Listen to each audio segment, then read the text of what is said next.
మేమైతే తెలంగాణ నగరికల్లో ఉన్నాం. వంట చేసుకుంటున్నాం అన్నమాట. మరి దొండకాయ అనమాట. దొండకాయ వేసేసాను బాగా.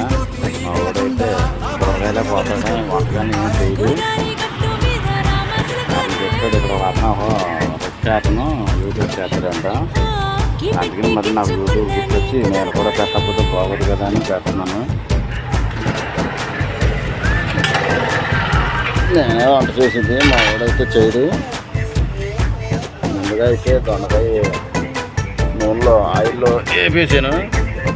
వేపేసిన తర్వాత వేపేసింది దొండకాయలు తీసేసి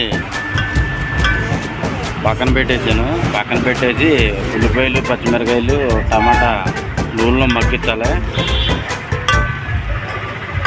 బాగా మగ్గించిన తర్వాత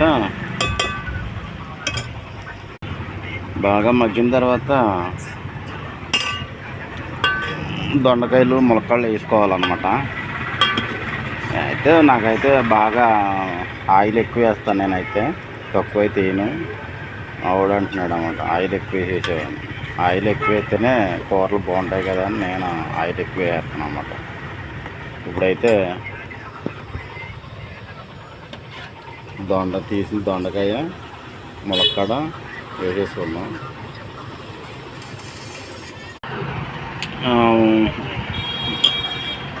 ఉల్లిపాయలు అయ్యి కలర్ మారింది కదా, వేసేసుకుందాం. నూనె అయితే ఎక్కువైంది.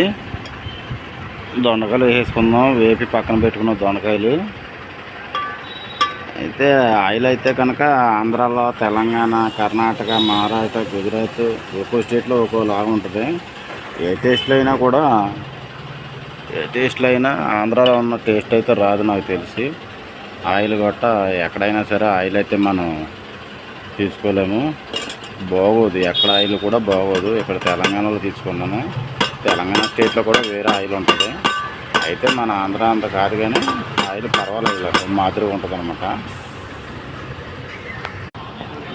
నేను అలాగా అంటున్నా, తెలంగాణలో బాగోదు అంటున్నానని తెలంగాణ వాళ్ళు ఎవరైనా చూస్తే ఏమనుకోవద్దండి. ఎందుకంటే ఆంధ్రాలో అయితే ఆయిల్ కూడా బాగుంటుంది, అన్నీ బాగుంటాయి కాబట్టి చెప్తున్నాను. అంటే ఒక్కొక్కరికి ఒక్కో అలవాటు, ఒక్కో స్టేట్లో ఒక్కో రాగా ఉంటుందంట. అయితే కారం అయితే ఇంకా చాలా బాగుంటుంది ఆంధ్రాలో. అయితే కారంలో టేస్టే వస్తుంది, మంచి టేస్ట్ వస్తుంది. అలాగే ఆయిల్ కూడా ఒక్కో స్టేట్లో ఒక్కోలా ఉంటుంది. ఏ టేస్ట్లో కూడా ఆంధ్రాలో ఉన్న టేస్ట్ ఏ టేస్ట్లో కూడా ఉన్నదంటే